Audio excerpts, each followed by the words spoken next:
Olá, estudantes! Vamos resolver a questão 16 do ENAD 2019 da Engenharia Mecânica. E a questão diz: considere a figura a seguir, que ilustra o mesmo corpo rígido, sujeito a forças, F1, F2, F3, F4, e momentos em duas situações A e B. Então, nós temos aqui os momentos, M1 e M2, e aqui em relação ao ponto O, ou ponto zero, E aqui nós temos a situação B, onde nós temos apenas uma força FR e um momento MR0, que é um momento resultante e uma força resultante. Então, com base nas informações apresentadas, avalie as asserções a seguir e a relação proposta entre elas. O ENAD ele tem muitas dessas questões, que ele vai propor duas afirmativas, aqui a 1 e 2, e ele quer para a gente se é verdadeiro ou falso e relacionar, por que se essa 2 é justificativa da 1 ou não. Então a primeira proposição fala o seguinte, se a força FR, que é essa força resultante aqui, for igual à somatória vetorial de F1, F2, F3, F4 e o momento resultante MRO, o MR0, foi igual à somatória vetorial de M1 e M2, adicionada aos momentos que as forças F1, F2, F3 e F4 fazem em relação ao ponto O. Então, esses sistemas são equivalentes.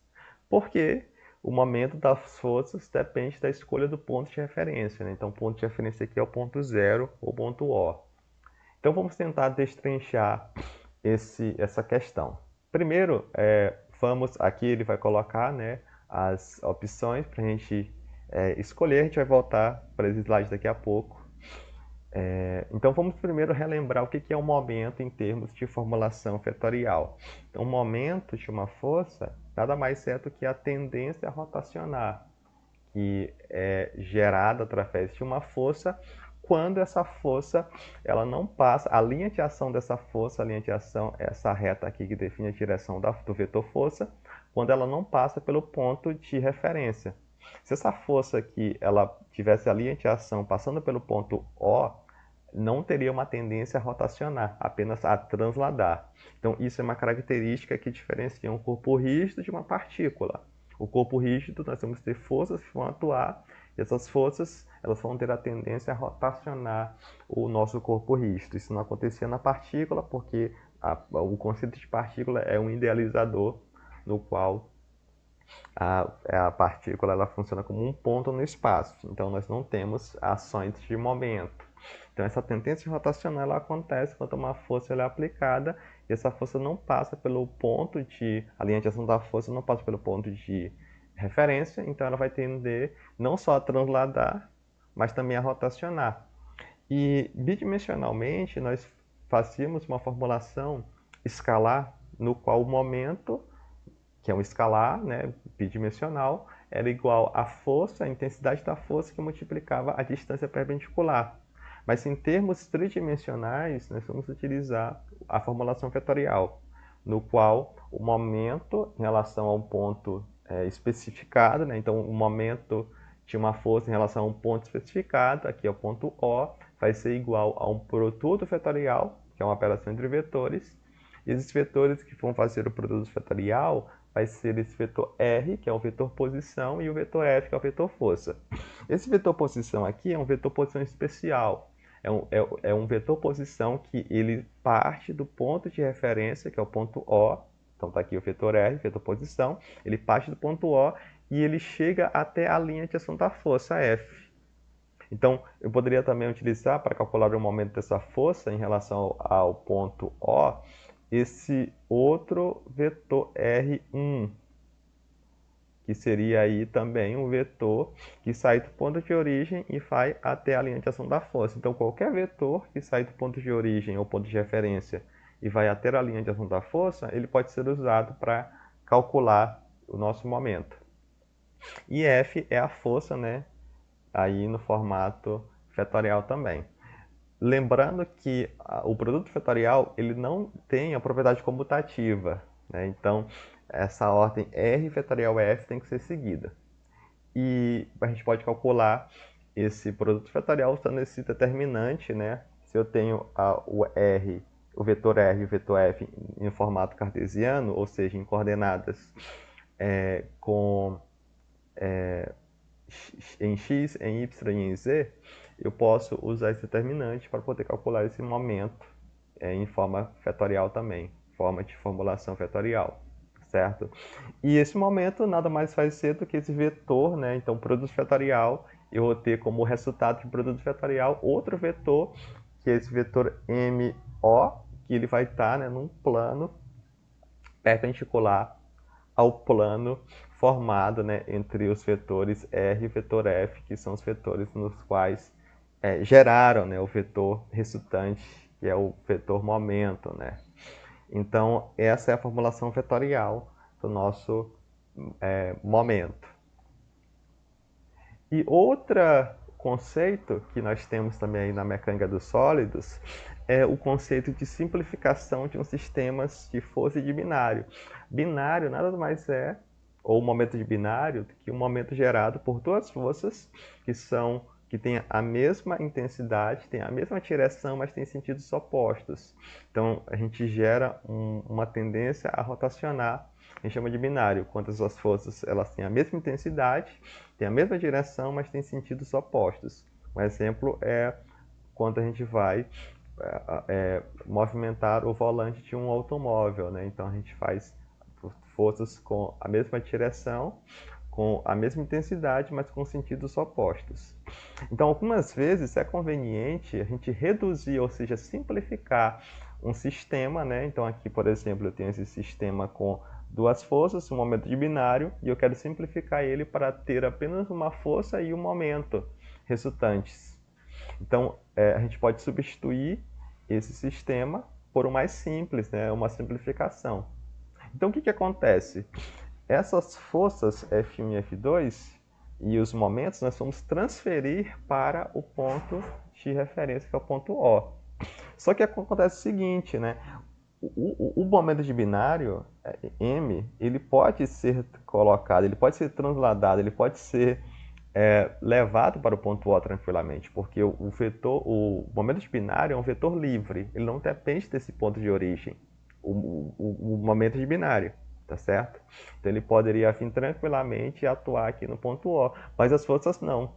Se eu pegar essa força F1 e essa força F2 e transferi-las para o ponto O, a tendência a transladar vai continuar, porém eu vou estar excluindo a tendência a rotacionar, porque a partir do momento que essa força F1 ela é transferida para o ponto O, ela passa agora a sua linha de ação ela passa pelo ponto O, então ela não gera momento. Então, se eu fizer essa transferência dessas forças para o ponto O, eu estaria modificando o meu sistema. E eu não posso modificar, eu quero simplificar para que esse sistema final tenha os mesmos efeitos de translação e os mesmos efeitos de rotação que tinham primeiro.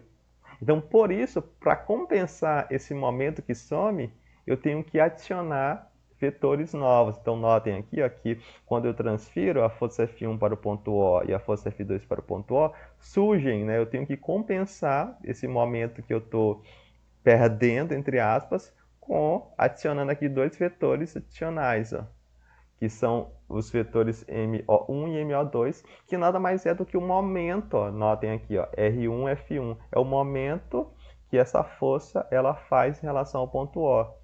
MO1, R1, F1, produto vetorial. E a F2, quando ela é transferida, eu vou ter que compensar essa transferência com o momento que ela geraria, que é R2 vetorial F2. Então, eu posso fazer a transferência das forças para o ponto de referência, mas eu tenho que compensar com os momentos que essas forças faziam em relação ao ponto O. Então, agora fica fácil, porque basta eu fazer o somatório das forças, né, para ter a força resultante, e basta eu somar os momentos para eu ter o momento resultante. Então, agora eu tenho um sistema simplificado com apenas uma força resultante e um momento resultante atuando no ponto de interesse. Então, esses efeitos de translação e rotação desse sistema simplificado são iguais a desse sistema inicial. E nada mais é a nossa questão, é exatamente isso. Então, se vocês notarem lá, na primeira assertiva, ele fala o seguinte, ele fala que esses sistemas são equivalentes se essa força resultante Fr é o somatório de F1, F2, F3 e F4. E isso está de acordo. Eu posso, né, transferir essas forças para o ponto de referência ponto O e somá-las e ter uma força resultante. E na primeira assertiva também diz que o momento ele vai ser, né, esse MRO, ele vai ser equivalente a M1 mais M2 mais os momentos das forças que atuam, né, em relação ao ponto de origem. Isso é verdadeiro também. Nós vimos agora há pouco na simplificação de um sistema. Então, esse MRO vai ser M1 mais M2 mais R1 vetorial F1 mais R2 vetorial F2 mais R3 vetorial F3 mais R4 vetorial F4. Que nada mais é do que os momentos que as forças fazem em relação ao ponto O. Então, eu posso dizer que sim, a primeira assertiva é verdadeira. Esses dois sistemas são equivalentes se essa força Fr for o somatório das forças e se esse momento Mr for igual ao somatório dos binários M1 e M2 mais os momentos que as forças fazem em relação ao ponto O. A segunda proposição da nossa questão também é certa. O momento ele depende do ponto de origem, né? O tanto que nós temos os vetores posições, se esse ponto de origem fosse outro ponto, os vetores posições iam mudar e o nosso momento também ia mudar, ok? Então a segunda proposição também é certa. Porém, não é uma explicação, não é uma justificativa. A assertiva 2, que diz que o momento depende, né, do ponto de referência, é verdade, mas não explica, não é uma justificativa da primeira assertiva que fala da simplificação do sistema. Então a resposta só pode ser, né, a letra B. Então as seções 1 e 2 são verdadeiras, mas a 2 não é uma justificativa da primeira, tá certo? Então é isso, pessoal. Espero que tenha esclarecido essa questão e até a próxima.